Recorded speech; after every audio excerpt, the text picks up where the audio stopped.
अपनी वो रिक्वायरमेंट्स पूरी नहीं करती तो उसके पास पॉलिटिकल पार्टी का, जब वो अपने इलेक्शंस कंडक्ट नहीं करती और जब वो अपने वो तमाम जो ज़ाब्ते के मुताबिक, क़वाइद के मुताबिक एक सियासी जमात के किए जाने वाले इक़दामात हैं उनको पूरा नहीं करती, तो बतौर पॉलिटिकल पार्टी इलेक्शन कमीशन के पास उस तरह से एग्जिस्ट नहीं करती फॉर सर्टेन पर्पसेस जिनमें एक इलेक्शंस का भी पर्पस होता है। तो हमें उसके पीछे मौजूद जो थी, मैं क्योंकि बड़ी पॉलिटिकल बात नहीं कर सकता, उसके पहले क्या पोजीशन थी और क्यों थी, और उससे पहले इलेक्शन कमीशन की क्या पोजीशन थी, इस बहस का मैं एक जायज़ा ले सकते हैं।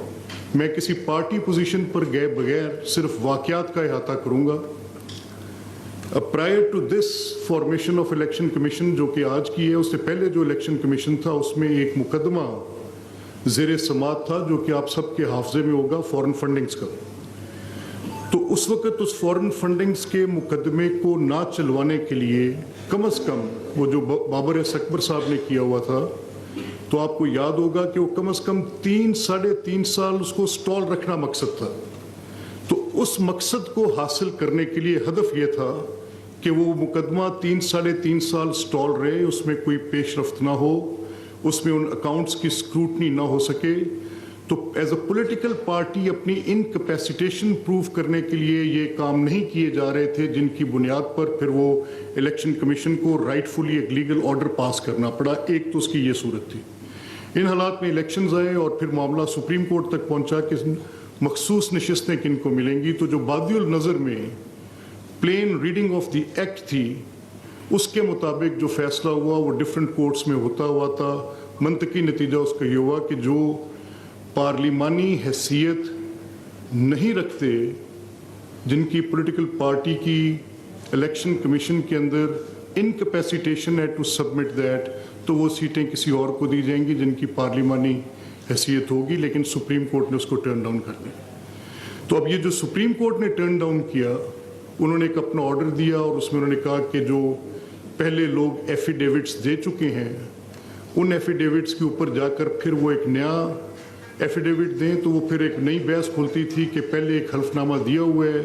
फिर एक हल्फनामा आएगा, ओथ्स एक्ट का क्या होगा, ये कैसे हो सकता है, अगर ये प्रैक्टिस इन वोग बन जाए तो फिर फ्लोर क्रॉसिंग की वो जो शिकें उसको रोकती हैं, आइन की शिकें रोकती हैं, तो फिर क्या उनको मुअत्तल करना पड़ेगा। फिर क्या कैफियत होगी कि अगर आज मैं एक हल्फनामा दे दूं और कल को कहूँ कि नहीं जी मैंने एक नया हल्फनामा देना है। तो ये कई मुबाहिस इसके साथ खुले हुए थे। Meanwhile parliament passed an act और उन्होंने इसको क्लियर कर दिया कि जिनकी पार्लिमानी हैसियत होगी उस वक़्त जब इंतखाबात हुए तो उसके साथ ये मामला होगा नशिस्तों का। अब दो सवाल फिर उठते थे कि क्या जो लॉ इन फोर्स है जो इस वक़्त पार्लियामेंट ने पास किया है उसको फौकियत हासिल होगी, और अगर उसको फौकियत हासिल नहीं होगी तो क्या जो सुप्रीम कोर्ट की जजमेंट है उसके मुताबिक एक्ट होगा। तो इसमें जो हमारी राय थी वो ये थी, और राय नहीं थी, ये एक इस्टेब्लिश्ड पोजीशन है, not just an established position है बल्कि pronounced by various benches of the Supreme court. पिछले 70 साल की जुरिस्डिक्शन इन्हीं खतूत पर इस्तवार है। यही फैसला देते हुए, इंटरप्रेट करते हुए जजमेंट्स के ऊपर मौजूद कोई लॉ अगर मौजूद होगा और जजमेंट उसके किसी और जाविये की बात कर रही होगी, तो क्या जो लॉ है वो इन्फोर्स रहकर अपने आप को अमल दरामद करवाएगा। तो ये बहस तो पहले से तयशुदा थी, इस पर कोई नई दलील, कोई नई मंतक, किसी नई इंटरप्रिटेशन, किसी नए जवाज, रेशियो डिसिडेंडी, नथिंग वाज रिक्वायर्ड। तयशुदा बात थी कि कानून के मुताबिक अमल होगा। अब कानून क्या बनता है, उस पर हमने इलेक्शन कमीशन को उस बने कानून के मुताबिक एक खत लिखकर उनको ये भेजा कि आपको इस एक्ट के मुताबिक एक्ट करना है। ना सिर्फ इलेक्शन कमीशन को इस एक्ट के मुताबिक एक्ट करना है, इस एक्ट के मुताबिक for all practical reasons all courts of Pakistan including the Supreme Court इस एक्ट के मुताबिक, अनलेस कि उसकी वायरीज सुप्रीम कोर्ट किसी ऑर्डर में कह दे कि ये अल्ट्रा कॉन्स्टिट्यूशनल है, violative, ultra vires to the constitution है, इसके वायरिस कॉन्स्टिट्यूशन के साथ मुतसादिम है, और उस एक्ट को ख़त्म कर दिया जाए, मैं उस पर भी मुतरिज़ हूँ। हमने पास्ट में ये देखा कि बहुत सी ऐसी जजमेंट्स, जिनमें एक जजमेंट आपको याद होगा, चंद रोज़ कबल भी मैंने आपसे बात की, जब आईनी तरामीम की बहस अभी पूरी तरह से खुली नहीं थी, उस वक़्त मसवदा सामने नहीं था, लेकिन बाज़गश्त थी कहीं ना कहीं टेलीविज़न पे, डिफरेंट टॉक शोज़, कुछ आर्टिकल्स लिखे जा रहे थे कि एक आईनी तरामीम का मसवदा। तो मैंने उस वक़्त सिर्फ एक नुक्ते पर आपके सामने अपना एक नुक्ता नज़र रखा था, और वो ये था कि पिछले चंद अदवार में, 2-3 दिहाइयों में, ये जो एक जुडिशल एक्टिविज़म का एक सफ़र था, उसने पार्लियामेंट के बहुत से उन हकूक़ को सल्ब किया जो कि एक कॉन्स्टिट्यूशन के साथ amounts to playing a fraud upon the constitution से कम नहीं था। इसमें एक जजमेंट, बड़ी तफसीली जजमेंट है, मैं उसके एक नुक्ते पर, उसमें कई बातें, वो जो बुनियादी ढांचे की जजमेंट है उसमें कई बातें हैं। उसमें ये भी है कि ये कानून और सुन्ना के मुताबिक हमारा आईन पाकिस्तान इस्लाम के मुताबिक होगा, बुनियादी ढांचे की बात है, ये इस्लामी जमहूरिया पाकिस्तान होगा, इस्लामी ढांचे की बात है, इसमें 3 सतून होंगे, इस्लामी ढांचे की बात, ये बुनियादी ढांचे की बात है। बेशुमार बातों के साथ इसी बुनियादी ढांचे की आड़ में जो सितम किया गया, वो सितम, मैं पहला बंदा नहीं उस पर बात करने के लिए।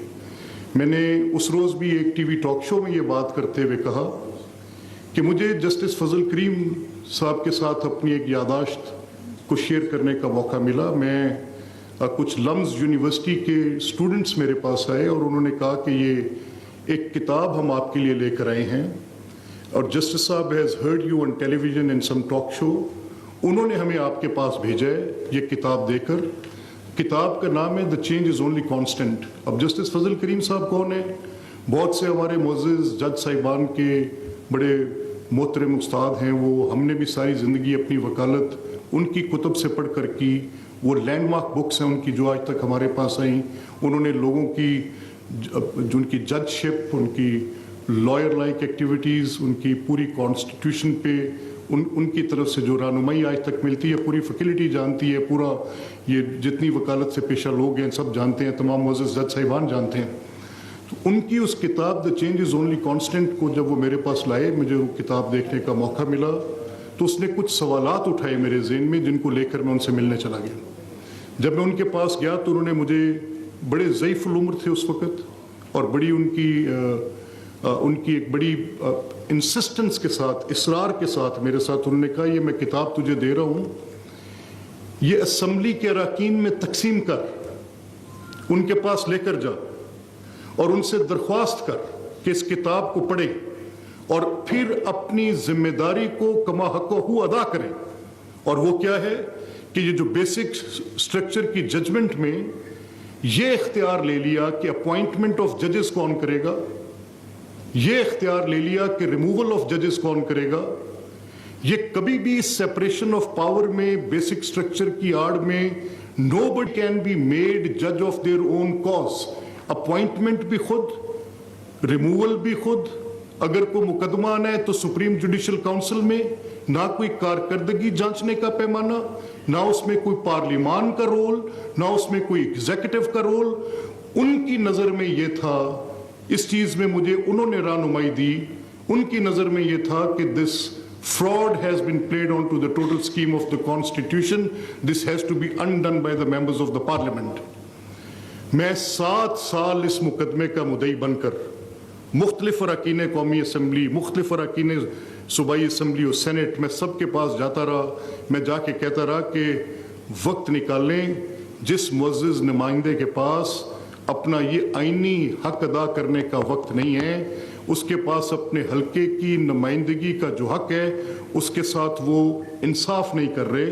आप मेहरबानी करें, आइन की बुनियादी तरामीम आपको एक सुप्रीम कोर्ट की जजमेंट के साथ, आपकी 18th अमेंडमेंट से पहले, at the time of the 19th constitution, आपको हरास किया गया उन जजमेंट्स के साथ معزز اراکین پارلیمنٹ کو ہراس کیا گیا کہ سچ لائک کانسٹیٹیوشن امینڈ ہوا تو اس میں ہم ایسے روک دیں گے عدالتی حکم کے ساتھ